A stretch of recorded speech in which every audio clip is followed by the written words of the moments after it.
All right, welcome back everyone from that very brief break on this jam-packed day 3 of the Smart Protein Summit. I want to say thank you once again to Martin, His Excellency Martin van den Berg, and Ilse van Deel from the Netherlands Embassy, the Kingdom of the Netherlands Embassy in New Delhi. They've been an immense help towards this major initiative that we have, which is building a smart protein corridor across the Netherlands and India in order to leverage the unique strengths of each country for major mutual wins. As Ilse mentioned in that session, we've engaged with each other for some time now. We ran a webinar jointly with other organizations across the Netherlands-India corridor, and we were able to kind of create some opportunities or highlight some opportunities for companies in the Netherlands for doing business in India and doing research in India. We also conducted a webinar with Wageningen University and Research to highlight ways to work together as part of our GF Ideas India community thus far. I'm delighted to welcome two people who are absolutely essential to this collaboration across the Netherlands and India for this session now, and to think through all the ways that we can partner for the growth of the alternative protein ecosystem across both countries. So I'm going to go ahead and quickly introduce Jeroen Williamson. Jeroen is Innovation Manager for the Protein Shift at Food Valley, Netherlands. He influences the future of protein and supports companies looking to make an impact and profit in the business of sustainable proteins. Many know Jeroen, and I do as well, as the Green Protein Commissioner of the Netherlands at Wageningen University and Research, where all roads seem to lead to Wageningen. He developed novel protein extraction and texturing techniques, and he co-founded OJA in 2009, which at the time was a revolutionary company producing a new generation of meat analogs. And OJA chicken is actually, OJA plant-based chicken is actually an image that we put on all our slides related to extrusion. So it is truly revolutionary. In 2016, Jeroen started the Green Protein Alliance, and 1 year later, Food Valley's Innovation and Business Network, the Protein Cluster. Both platforms continue to shape the European plant protein ecosystem, and I'm very excited to tell you a little bit more about them during the course of this conversation. Jeroen, welcome. Thank you so much. Thank you. Thank you for being here, bro. Pleasure to have you. And secondly, Dr. Stacy Pyatt is Program Manager for Proteins for Life at Wageningen University and Research, which is widely considered and regularly ranked the #1 university and center for agricultural and food sciences anywhere in the world. In her role, Stacy is responsible for aligning protein-related research to stakeholder needs, including those of governments, industry partners, and other research institutes. Stacy grew up in Ohio in the United States and received her PhD in chemical engineering at the University of Michigan. She has worked in research and commercial roles across the food industry, Campina, Nizo, and is committed to making our protein systems more sustainable and equitable, and to maintaining a science-based and nuanced dialogue, which is critical for progress in this area. Stacy, welcome. Thank you so much for your time. Thanks for the invitation. It's a pleasure.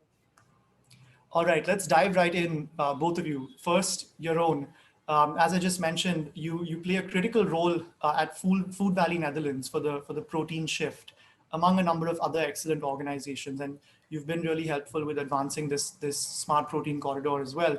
I want to know a little bit more about the Food Valley ecosystem, because it's really unique. It's enabling rapid innovation, partnerships across food and agriculture, and especially plant protein and alternative proteins. Could you please tell us a little bit about these activities? Yeah, sure. So in short, what we try to do is we try to translate a serious business, that of the protein shift, into serious business. So we try to help entrepreneurs, small startups, corporates from the Netherlands and abroad to profit also literally from plant proteins. And so how do we do that? We believe in the creativity and the knowledge that is present at all these separate companies, and we stimulate them to make connections between SMEs and corporates, between Dutch companies, European companies, globally active companies. And how we support them more specifically is, on the one hand, by one-on-one support, using the expertise and the knowledge and the network that people like me and other colleagues have, like people that we have within our direct environment within Food Valley, for example, people like Stacy and colleagues at Wageningen UR. What we also do is we map the protein shift ecosystem. So we, for example, map where industries are located, where infrastructure is present for performing tests, pilot scale trials, or even industrial production, enabling people to more easily find the way of scaling up their proposition and their production. We also map ecosystems as such, so that people cannot just find them within their own region, but also within their country or even globally.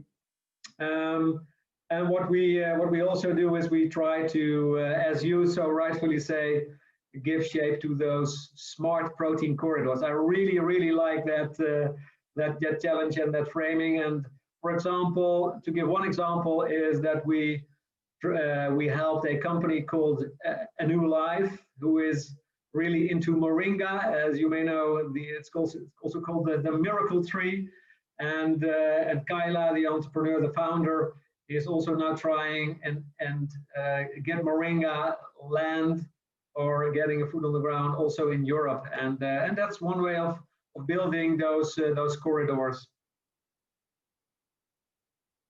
Thank you, Jeroen. Stacey, over to you. As the program manager for Proteins for Life at Wageningen University and Research, your work is also pivotal to effecting a sustainable protein transition. And you do this through research as well as commercialization. Now, we've talked about some of the fascinating projects you've done, and you work not just in end product formulation or sensory aspects of it, but also across the entire value chain. So food processing, which is fit for purpose in challenging environments like India, let's say. It's quite an array of innovation. Could you tell us a little bit more about it, please? Sure, yeah. So actually one important place to start is to say that this topic, what we call the protein transition, is a part of our strategic plan as a whole organization. So at Wageningen University and Research, we have 3 pillars in the strategic plan, and protein transition is one of the 3. Just to give you an idea, we have 6,000 employees, and this is one of 3 topics that we kind of share as a focus area. So we have an enormous amount of researchers and research groups who are connected to and working on this topic. We do try as hard as possible to cover all the way from, from the seed to the end consumer and the let's say the impact of the proteins in the body with our research. When we start out at the seed, that includes sort of breeding and selecting new protein crops. It may also include alternatives to plants as protein crops, looking into fermentation, for example, which I think is a fascinating domain, and I know we'll come back to that and talk about it a bit more. Linking that through the middle of the supply chain, let's say the extraction methods, how we can make them milder, more sustainable, and at the same time, make them more efficient, get higher yields, very important.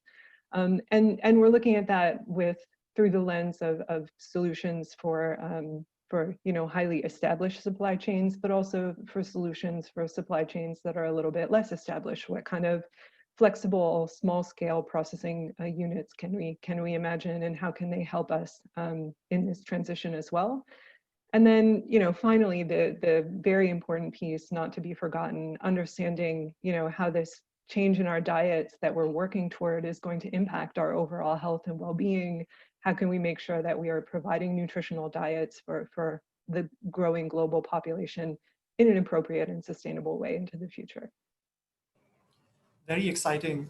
Jeroen, I think one of the major things to note is that we're talking about trillions of dollars of industry and a market that's really massive, right? The global protein market. And I think in order to effect a transition, as Stacey just said, being one of the pillars of Wageningen University and so much of the work you're doing, Jeroen, it's going to involve a lot of greenfield investment.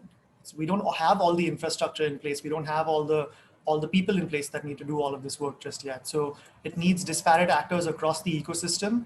And I think sometimes you need to really do some convincing to help them see the benefit in this. So could you talk a little bit or dive a little bit deeper into the Food Valley NL ecosystem and how you're bringing together these different people, governments, nonprofits, large corporations and startups and all of these types of people? Yeah. Yes, I can. A phrase I think all of us know is that every company, every entrepreneur asks him or herself, what's in it for me? So what I'm really aiming for, and what I've been done so over the past, let's say 10, 15 years, is making sure that we create, as I call them, plant protein champions.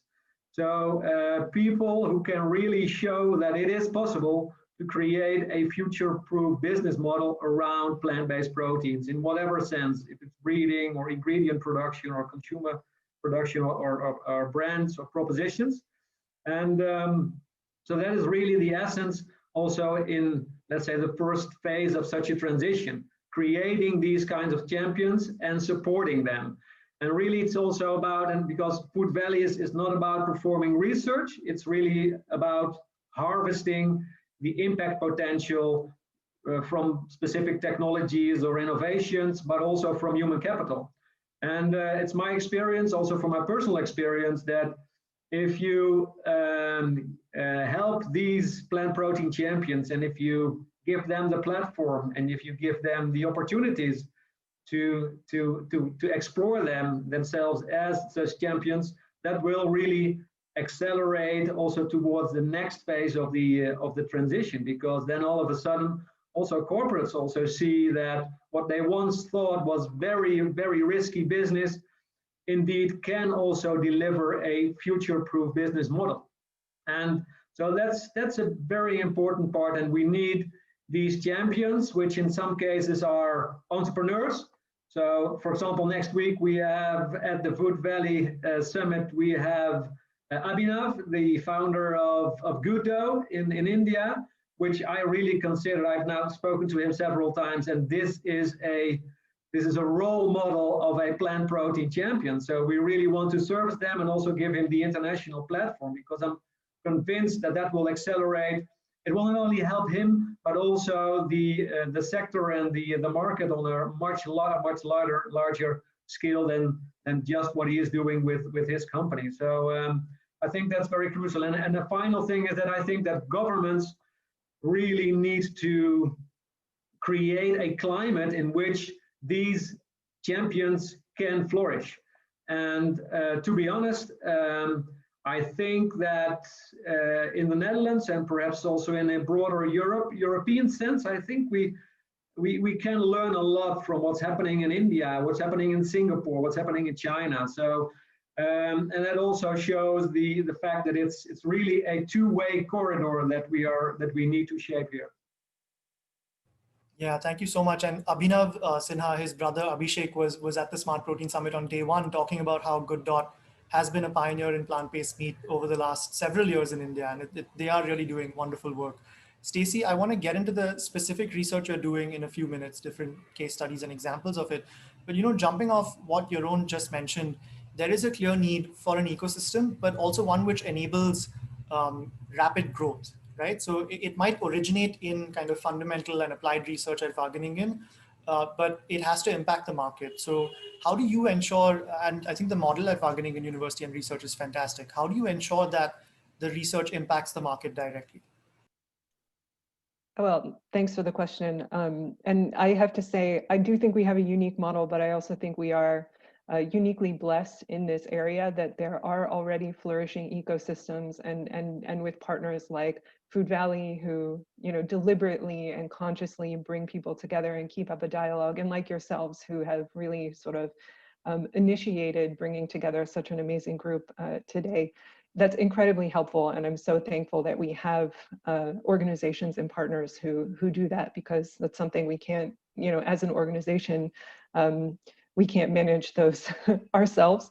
We do have many different project models coexisting in Wageningen, and I'm not going to lie, we definitely do fundamental research. There are some really sort of deep science things happening within our organization, and I think there's a place for that too. But we also have other project models that enable us to help bring things a little bit closer to market. So there's one model that's very well established, and I think you'll give a kind of a tip to one of those at the very end of this dialogue, but that's a public-private partnership model, where we're able to mix some subsidy financing that can come from the Dutch government, for example, but other subsidy agencies, with industry financing. And industry partners, because they co-finance those projects, they automatically can get access to the IP coming out of that. So we're doing fundamental science, but at the same time, we're translating that to application, and the companies are free to run with it as we go. And one of the projects that I'm particularly excited about in that domain is looking at clean label plant-based foods, because right now the labels, as you know, are really messy, and that's a kind of a pain point for consumers. And that's an example of a topic where it's so important to develop fundamental understanding, but also something that links very closely to the end products. And then we also have models where we do projects, sort of bilateral, very applied projects where, the whole goal is to develop a product or to develop a particular piece of IP. We've done things, for example, developing a new plant-based sports drink for a partner in India. We've had Indian partners ask us to develop a new type of textured vegetable protein from a new source. It's already available for wheat and soy, but those are obviously not the ideal proteins. Very cool projects, fantastic projects. And then, one relationship that I consider probably one of the most fun and most exciting relationships that I have in my whole portfolio of projects is with some Indian investors who are really dedicated to developing new technologies and new IP in this domain. And they're very consciously looking at where our science is and, picking out the things that are most relevant for the Indian context and investing in a pretty serious way in developing IP related to that, which they then later want to valorize in the Indian market. And that has been great. Not immediately obvious to me. A lot of our work is for food companies. So when I first met them, I had to get my head around what they wanted to do, but it's fantastic that they want to invest in science in this way. Yeah, very interesting. So, I mean, let's get into some of those case studies and what you can talk about, right? Because they're all really fascinating, as you said. I'd like to kind of start with the basics here. I mean, most entrepreneurs, large food corporations, like you've said, are interested in formulating end products like plant-based meats, eggs, dairy, beverages, snacks, all of these kinds of things. It's very early in this entire industry, so very few companies, and I mean globally, have figured out even the tastes the same or better piece of this, and even those companies may have some challenges, let's say with nutrition or clean label. These are the challenges that tend to come up from industry or from consumers, etc. Right? So, what kind of challenges are you seeing that are fundamental to solve, and what work is being done to improve, let's say, the sensory experience at bargaining? Because we think tastes the same or better and costs the same or less are the absolute fundamental drivers, and then beyond that, the other things will come. It takes time, it takes investment, but other things will come. Yeah, I totally agree. Not only personally, not only professionally, but also personally, it has to taste good, right? We shouldn't be asking people to eat something that doesn't taste good. Yeah, so I thought there were probably two major product categories to look at and talk about. Obviously, the meat analogs is just a really important category, and one where we've seen the first focus being on getting the texture right, getting the bite. And I think there's been a lot of effort going into that in the past, I would say 4 or 5 years, trying to get closer to the texture of meat. And we've seen some really exciting developments there. There have been a lot of improvements in how we're working with extrusion and in understanding how an extruder and a cooling die impacts protein texture. We're also working on new platforms to get away from using extruders, because there's also a kind of inherent limitation there. But probably the next big challenges have to do with flavor and juiciness. And flavor is a really complicated one in meat analogs, in particular because we know we're not getting the positive flavor. So these flavors are kind of bound by the protein matrix that's there, and it's not releasing in our mouth. So we're just not getting a real delicious experience. And at the same time, we can't just work on solutions that will increase your perception of all the flavors, because there are also some off flavors that are in there from our ingredients, right? So we have to really thread the needle in trying to increase our perception of the positive flavors without increasing our perception of those negative flavors that will detract from the overall sensory quality. And that's a real challenge, and one where we think there's definitely a need for some real fundamental science in understanding those flavor compounds and how they're interacting with our proteins. if we look to the other category, there's really an interesting comparison to be made, because in dairy alternatives, where we tend to have a lot more water and a lot quicker flavor release, we see that the off flavors are already sort of the main issue and the main challenge that dairy alternative companies are facing. And looking in solution directions there, we really want to stress the importance of the supply chain, looking all the way back to where are these off flavors coming from? Are they in the plant inherently, and can we breed them out? Or are there precursors in the plant that we can breed out? What percentage of these are coming from the process, the way we're extracting and treating the ingredient? And I think those sort of longer term solutions are the ones that are really going to move the bar in terms of improving the flavor of dairy analogs. Yeah, and even different sources. I know that's a shared interest that we have. Do we need to talk about a plant, or can we talk about fermentative solutions or real alternatives to get to delicious dairy? I think that's going to be an exciting domain to watch in the coming years. Yeah, really, really exciting. And GFI US just released a fermentation state of the industry report, which I would encourage everyone to look at. I mean, 4 out of 5 fermentation companies for alternative proteins were founded within the last couple of years. It's extremely exciting. It's absolutely exploding, that landscape. It's almost like a third pillar that's lifting both plant-based and cultivated meat together. So that's great. Jeroen, the entire point of our work here with the Netherlands is to kind of work on, I mean, we have this general mandate to think about immaturity in the Indian ecosystem. And this is cheating a little bit. This smart protein corridor is cheating a little bit, because we're looking to leverage the maturity in the Netherlands ecosystem as well to kind of target the immaturity in the Indian ecosystem. What would you identify as the major strengths and the opportunities for collaboration between our two countries? Well, first of all, Varun, don't underestimate really what people like your organizations, like the Good Food Institute and all the entrepreneurs in India are establishing or have already established in the past decade. So let's really talk on an equal level there. Talking about the opportunities, let me emphasize. Let me give 2 examples. First is that I think that in the Netherlands and in a broader sense in the Western society, over the past few generations, past 2 generations basically, we have experienced what the downsides are of over-consuming proteins, over-consuming animal-based proteins, and on the same side, on the same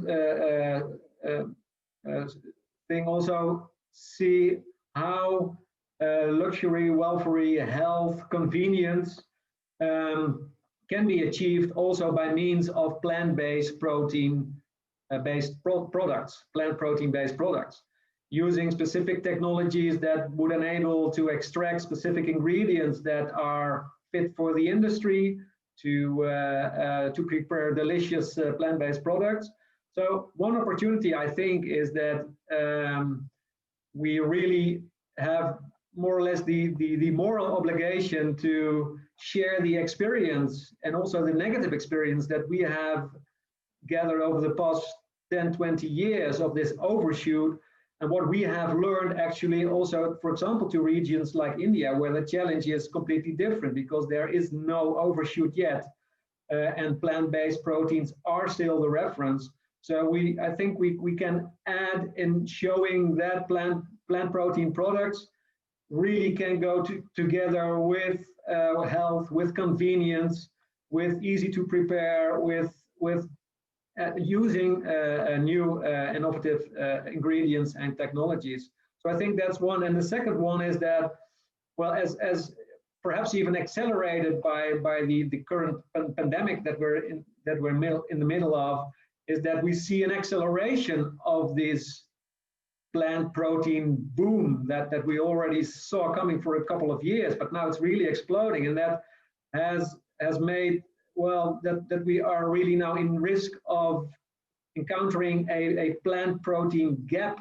So the raise in demand, well, it's very difficult to keep it up from the sourcing side, and not just growing, but also pre-processing and creating ingredients that fit the industry demands. And in that respect, I think we can really also use the enormous potential in more than one aspect that for example, India has. So for example, we have this very creative company in the Netherlands called Meat Jack, which are creating meat analogs based on jackfruit, which they obtained from India. And they're now also saying, okay, how can we perhaps use also the byproducts of this jackfruit, for example, the kernels? How can we extract the proteins from that and really make sure that, first of all, a local side stream is valorized and perhaps can even be used locally, but also perhaps strengthening also the concept and the products of, in this case, this company Meat Jack. So these are two examples that I think we really have the opportunities to create that ecosystem together. Yeah, thank you, Jeroen. And I think this is the perfect time to dive into the upstream part of the value chain, Stacey, because Jeroen just mentioned there's a supply gap which comes in from the kind of raw material agri level, but there's also a processing gap, which is an infrastructure problem and a technology problem, right? Because we may not have the best technologies in place yet out there in the wild to process all of these things. So could you tell us more about the work that you're doing to improve all of these things? I would say processing, functional properties, ingredients on the agri side, upstream in the value chain. Yeah, so to start with, I just want to echo something that Jeroen said. One of the truly exciting things about discussing with Indian partners and about building this corridor, to me, is in a way, India is, in terms of biodiversity and ability to cultivate protein crops, India is way more exciting than the Netherlands. We're quite limited in our climate and in the selection of crops we can grow. And I think you're in a bit of a luxury position with the broad choice of options that you have coming from the Indian perspective. That doesn't mean everything is perfect now. Almost all of the crops that we're currently using as protein crops have not been optimized for protein. Actually, many of them are optimized for consumption as a whole, as pulses, or else for starch, like the pea, which was optimized over the course of 50 years for industrial starch production. Some of the most interesting crops that we're using need to be re-examined through that lens. How can we optimize this crop to help us get access to the protein? So it's very common that we have a yield of about 50% during processing. And that doesn't need to be the case, right? That sort of cell wall material that's preventing us from getting the protein out is something that we can look at and we can optimize for. Also, for example, the nutritional profile of some of the staple crops that we're using in the world. We know many of the plants that we have don't have all the essential amino acids that we need for human nutrition, but that's something we could also breed for, and there's absolutely no reason why we can't look at it through that lens and put our efforts on it. It's just that we haven't been doing that, and that's kind of a missed opportunity, I think. So I would really love to see us focusing on the plant and trying to optimize the plant as much as possible. When we look toward the processing piece, I think your point is incredibly well made. That is, that's going to be a real bottleneck and a limiting factor for how we're able to meet the supply needs. We're interested in talking, as I said before, about flexible processing. This model that we have that operates in a lot of European countries, where we bring. We build a really big factory and we bring sort of crops and supplies to that factory, is probably not the most accurate or appropriate model when you have a much more dispersed supply chain with many, many farmers who are producing on a smaller scale.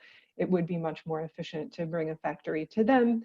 That also helps us expand the type of crops that we can work with. Some crops like green leafy material, the protein starts to degrades more quickly if it's stored at hot conditions. And it's more appropriate to put your factory closer to the field. And once you've got a protein extract, that's something you can ship around. There's no need for cooling. There's no need for further, protection of that crop after that. And one thing that I also just wanted to touch on here, when we talk about that kind of small scale flexible processing, I think that's also a solution that can help us in a big way reduce some of the protein loss and waste that we're seeing, in particular the loss that happens in the supply chain. And according to our figures, global protein production per year is about 500 500 million tons, and that includes food, feed, and other uses like seed and chemical uses. And our figures on loss and waste across the supply chain show us that we're losing about a fifth of that, 108 million tons of protein per year, which is huge, right? So, we don't need new cropland if we just work on reducing the loss of what we have, and we could, get a long way toward meeting protein demands if we could achieve that. Yeah, completely. That would be transformative, something of a game changer. And I would bet that given the post-harvest losses in places like India, where you don't have well-developed infrastructure like cold chain and things like that, that proportion of protein that ends up being lost is higher for India than it is for the rest of the world, would be my guess. So this kind of thing is really promising. Jeroen, pulling some threads from your previous answers and from Stacey's just now about the value chain, there are already a few business collaborations that are being set in place across the kind of Netherlands, India smart protein corridor. Like you mentioned, Meat Jack is already sourcing from India, for example. So there are some startups, there are some more mature businesses as well that are working with Wageningen University. What kinds of collaborations are you seeing as most promising? I think that for the next, let's say, 5 years, where we can really profit from both sides is to, how can I call it, let's say, polish plant protein products and technologies. So with that, I mean that we cannot simply export a technology from the Netherlands to India or the other way around. We cannot simply export a product or ingredient from India to the Netherlands and it will all be fine. We really need to polish the technologies. We need to polish the products, making them more fitting into local systems or local cultural routines, or as Stacey said, in local logistics. And I think that's really quite a challenge, which is for me an opportunity also to cooperate on. So to give one example, Stacey already mentioned this value of creating local, decentralized, let's say, perhaps protein production skids.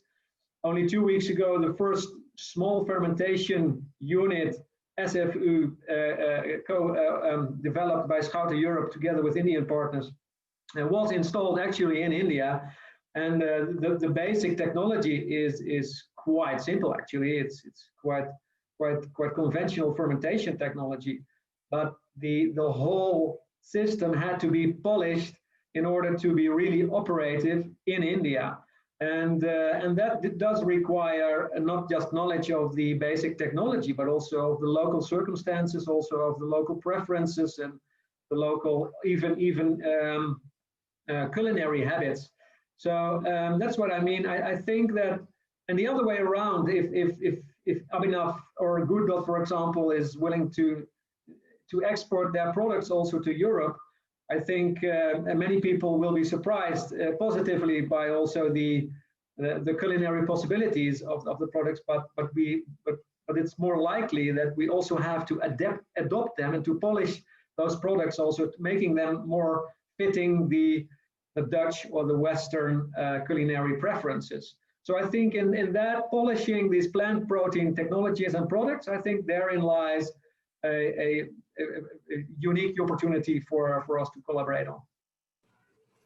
Yeah, that makes sense. And you mentioned a little bit earlier as well, Jeroen, about the need to kind of have these plant protein champions or these case studies, which will inspire the rest of the ecosystem to kind of rush in. And I would argue that Schouten is one of those types of companies. And do you want to tell the audience a little bit about that? Yeah, well, indeed, Henk Schouten has been for many of you will know he's quite the meat analog pioneer in the Netherlands. 30 years ago, we already thought, well, it will take me few years to get at least 10% of the meat market, and now we're 30 years ahead, and it's still not 10%.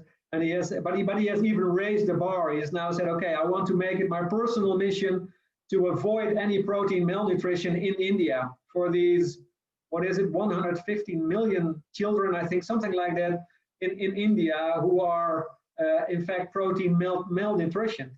And it's really impressive how already he has given 5 years of his life also to make this happen in India. And now I talked to him only last week and I asked Henk, what's your dream? And he said, well, Jeroen, within 2 years, I want to have at least 100 small fermentation units in India. And I think, Henk, come on, this is not you. You have to think big. It have to be at least 10,000. And well, but really, Henk is really such a champion. In fact, he's nominated as a Food Valley Protein Shift champion, which will be and next week the competition will reach its climax. So and I'm quite sure that you, perhaps you yourself even, Varun, but also colleagues of yours and entrepreneurs in India have similar intrinsic personal motivation to really make a difference towards a future-proof protein system globally. So not just in India, not just in the Netherlands, but globally. So I really encourage all of you to step up and let us give you the opportunity to flourish. Absolutely, yeah. And Jeroen just mentioned that Food Valley is having their own summit next week, at which GFI India will also be partnering and participating. So we'll tell you a little bit more about that at the end of this program, at the end of this session as well. Stacey, switching streams a little bit, we've talked about technology transfer, how innovation reaches the market. What should businesses keep in mind when collaborating with Wageningen and institutes like yourself? Where do you usually see challenges in terms of mutual understanding, incentives, timelines, things like that? Yeah, and I gave this some thought, and I think the first thing I wanted to say is make sure you're asking the big questions. I think when you engage with an organization like Wageningen, it's important to think about how we can help you with something that is going to take you further into the future, hopefully across a range of products. It doesn't make a lot of sense, if you're making a strawberry plant-based yogurt and you call us and ask us to help you make a mango plant-based yogurt, it's just not a big enough question to justify building the relationship. I want to be involved in your big questions, and we want to help you with things that are gonna have a lasting impact. It's a commitment from both of our sides to getting to know each other and to finding the way of working together. So it makes sense to do that when there's a big potential impact. And maybe connected to that, a piece of advice is be willing to partner even potentially with your competitors. We have this saying, a rising tide lifts all ships. I don't know if you know that, but I really believe that that achieving breakthroughs in some of those big challenge areas is something that we should bring partners to the table together about, and be a little bit willing to let go of that feeling of cutthroat competition for a minute, because there's so much potential for growth. Be sure that there's a win-win to be found. And then the last thing I wanted to advise is what I'm going to call over-communicate about your context. It may feel like you're oversharing at times about how this fits into your plans and goals, and how it fits in the short term, how it fits in the long term, what your local context is, your suppliers, your end users. But that is all incredibly helpful for us, rather than getting a very small piece of the question. If we understand the context, we can help you tackle that piece of it, that challenge, but we can also think along with you about how it fits into your context. Yeah, thank you, Stacey. Jeroen, I have a final question for you before we go on to Q&A. Could you paint a picture of how the demand in India, which is quite price sensitive, I think the vast majority of the population would not make a choice on the basis of sustainability or animal welfare. The things that would matter would be taste and cost. There is an early adopter cohort, but I'm talking about the large market. Could you talk a little bit about how this differs internationally from your vantage point as you see it in Europe and other places? Yeah, and this is a typical example of how we really have to share our experience and also local and cultural habits, because indeed it is you may call it a Western protein disease, so to say that we we tend to confuse high-priced products also with highly nutritious or highly healthy products. Because take legumes or pulses, for example, they are very cheap and they are very nutritious and they are very sustainable, but they are not perceived as such. Whereas I think in many parts of India, for example, it's still the right way, so to say. But we have to, and I think there again we have to, and I think we can add to showing people that also less or non-processed plant protein products or foods can be very healthy, very nutritious, very sustainable, all in one. So ticking all the boxes basically. And of course, sometimes you can twitch it a little bit and do some kind of processing or some kind of marinating or adding specific ingredients, enhancing the texture. But I dare to say that in some cases in the Netherlands and in the Western worlds, we've really experienced this overshoot. We've gone a little bit too far in processing and adding all kinds of ingredients and technology tricks. I see Stacy nodding, so I think it's not without a little bit of shame that I say it, but I do think that's the reality. And so let's not confuse. That's my basic point. Let's not confuse price or a high price with luxury, welfare, health, or sustainability. Perhaps it's even the other way around. And if we can take away that perception or add to that, I think we're already halfway there.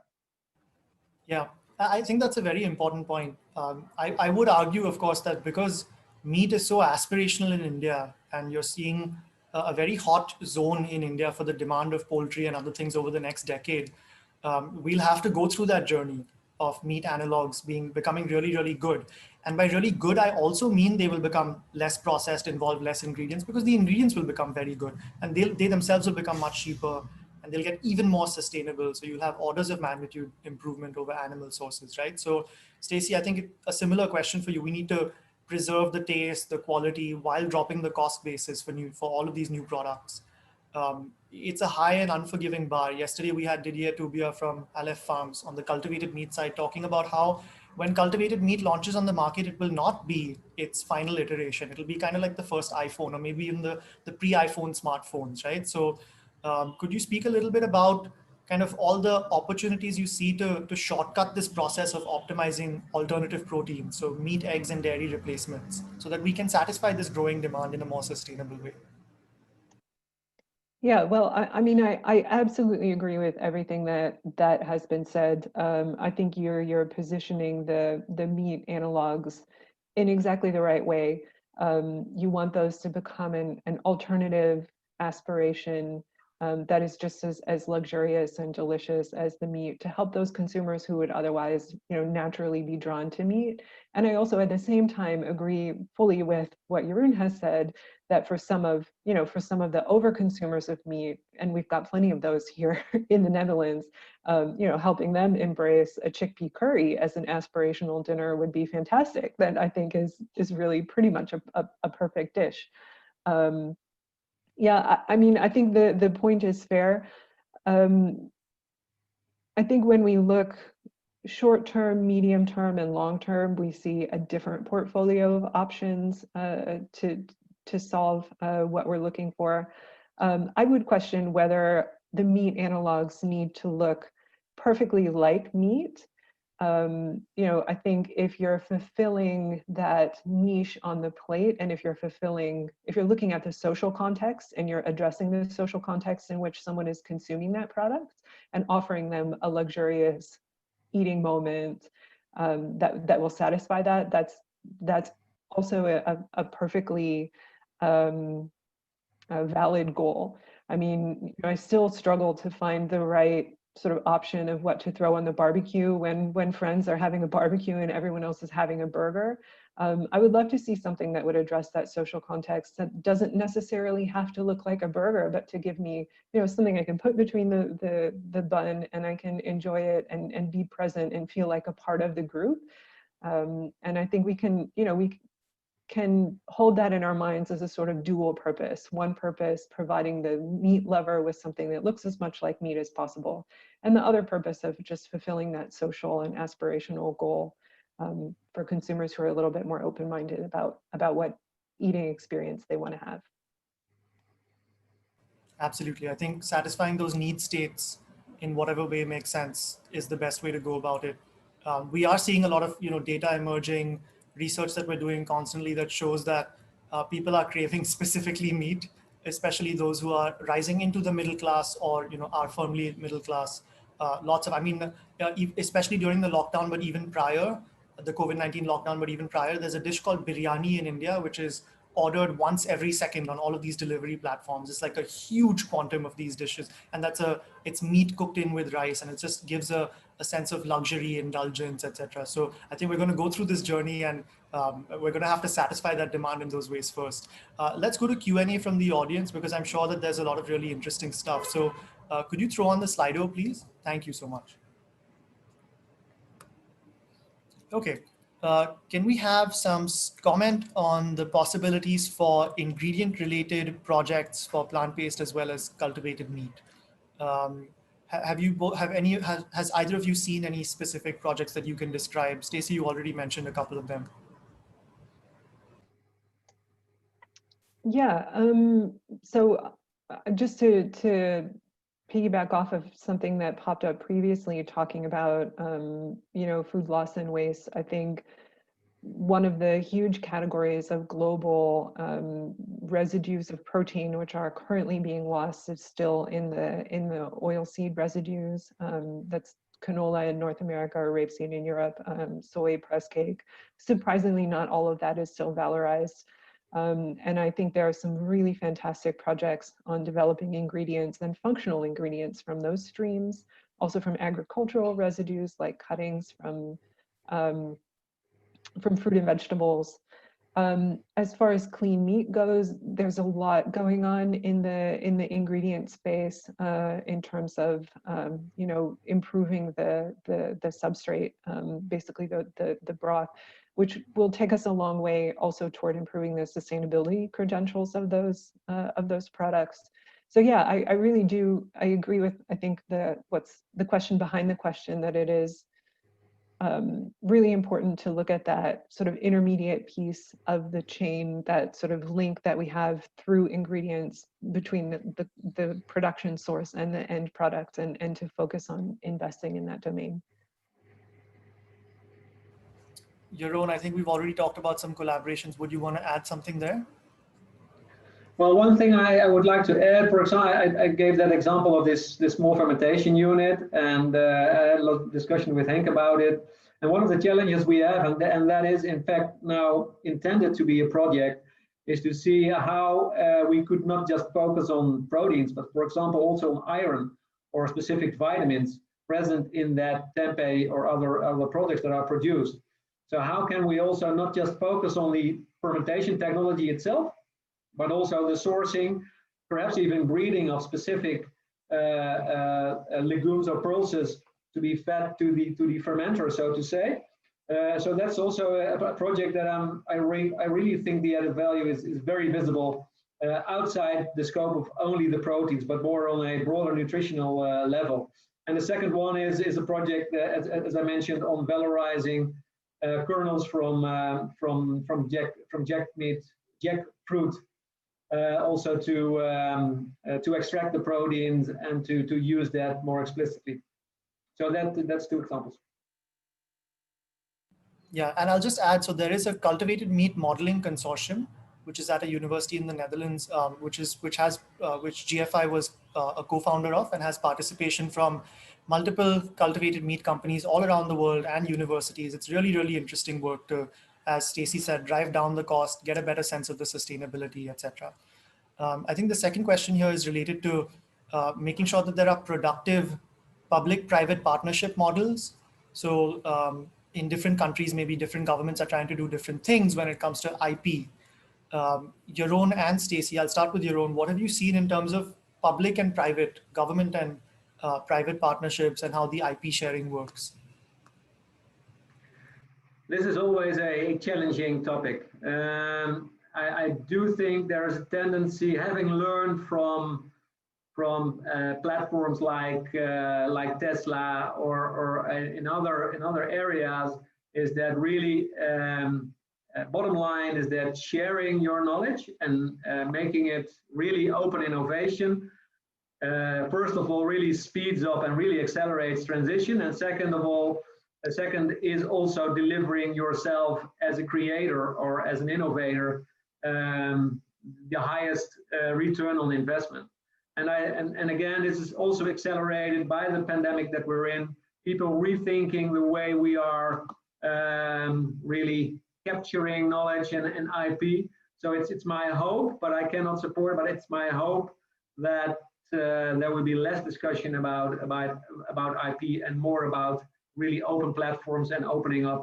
And I do see the signals also at corporates like Danone and Nestle and many others are really opening up. So I think the signs are there that it will be less experienced as a burden or a threshold, but rather as an opportunity to share knowledge and to share IP.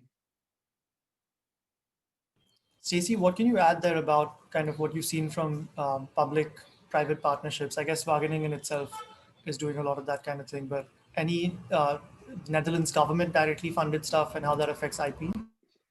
Yeah, I would say, well, I'm just to caveat this, I'm originally from the US, so I don't feel that I'm bragging on my own country here.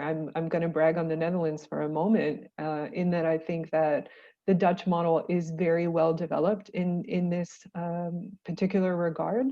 So the Dutch government has different subsidy instruments, and these different instruments relate to different specific conditions for how industry can take IP. There are science grants where industry has no IP rights, but those science grants fund almost all of the research, 90% of the work, and companies have a very low contribution to be connected to that research, but they have no IP rights. But you know, there's a lot paid and it costs you very little, but you have no IP rights out of it. There's another public-private partnership model, which is really 50-50. So 50% subsidy financing and 50% paid by industry partners. The industry partners have, in that case, IP rights. So they have the ability to directly translate the findings into their own work, and or if there's something that is protected, that's patented out of a consortium, they have to pay back the subsidy. But after that, they're able to valorize it within their organization. And I think that kind of flexibility is really the ideal way to go, that you have different models based on the different, what we call the technology readiness level of the work that you're doing. And I wish that this model existed all over the world. What I can say, I also love, very thankful to the Dutch government that this Dutch governmental subsidy for public-private partnership actually makes no specification about where the partners need to come from. We're welcome to work with partners from all over the world in those kind of projects. And that really opens up the possibilities to work on things that have the biggest impact and have the best combination of science and the market. Thank you so much. And actually, that's a great point for us to segue into an announcement of a very interesting project that we're all working on together. So I'm just going to share my screen really quickly, if you could enable that, Prateek.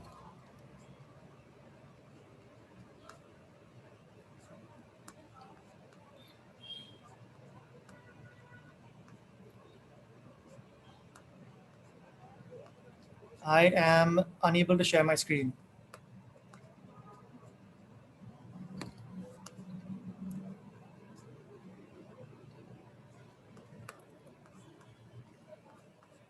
Could you try again, please? Ah, there, it started now. Thank you so much.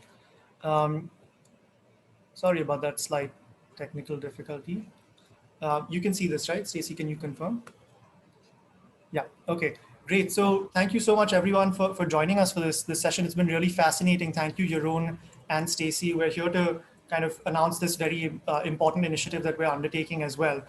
We're doing a call for partners for a Netherlands-India consortium for smart protein, which will be able to avail of some of the things that Stacey just mentioned.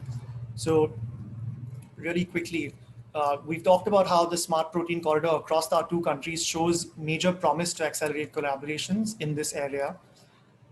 So what we've done is we're seeking some collaborations and some input from food, agri businesses, including large corporations and mature startups, as well as experts, other experts, including nonprofits, especially if you work with farmers, for a curated consortium where we're going to look at establishing solutions across the smart protein value chain from farm to fork. So as an example, we could look at the kinds of things that Stacey and Jeroen were talking about, small scale production units that could be close to farms, biorefineries that could be close to farms that are suited to those local feedstocks and conditions, and that focus on upcycling low value agri-waste streams, which are an incredibly important thing to do. So for example, we all know that there's a tremendous problem of pollution and waste that comes in from farmers in the Punjab who have to burn stubble after the season is over.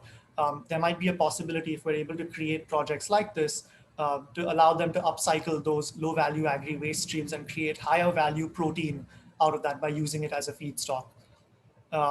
What this consortium could do is band together, figure out what the projects that we are working on are, and then apply for funding through some of the various streams that Stacey just mentioned as part of Netherlands-India bilateral innovation initiatives, as well as other mechanisms. As an example, we could look to establish proof of concept pilots with the seed money grant, which is a specific mechanism. And then the idea would be to have impact on a massive scale, as Jeroen was talking about earlier, look at things like protein, energy, malnutrition, etc. So the organizations involved here are GFI India. I really want to say a big thank you once again to Ilse van Deel and the ambassador Martin for supporting this kind of work through the embassy. The Netherlands Enterprise Agency RVO, of course, Wageningen University and Research, and Food Valley. So we'd all be focused on bringing together a consortium here and taking it forward to do these kinds of projects. And as I mentioned, our relentless focus in the market of India has to be scale. We are going to try and prioritize projects and partners who can work at scale and who can go to market and target issues like protein, energy, malnutrition at scale as well. Just a quick note, we've talked about this at length during the summit, but we do have the opportunity, as Stacey said earlier, to leverage our tremendous agroclimatic zones, our agri-biodiversity, look at crops like millets, pulses, pongamia we heard about yesterday, hemp. There's so many opportunities in India to do this, which is why we need disparate players coming together to form these kinds of innovation consortium. So if you want to get involved with this, if you fall under any of those categories, please email us. And if you want to hear more about this, please do join Food Valley NL and all of us at the Food Valley Summit next week on the 13th and 14th. We'll be sending out details about that as well. So I want to say a quick thank you at the end of this session to Jeroen and Stacey. It's been really wonderful. Thank you for sharing your time and your insights. Jeroen, I know you have the summit coming up next week, so thank you so much for your time. Stacey, as always, it's been a pleasure. Likewise. Thank you so much, Jeroen, for the organization. Yeah. Take care, everyone. Thanks. Take care. Bye-bye.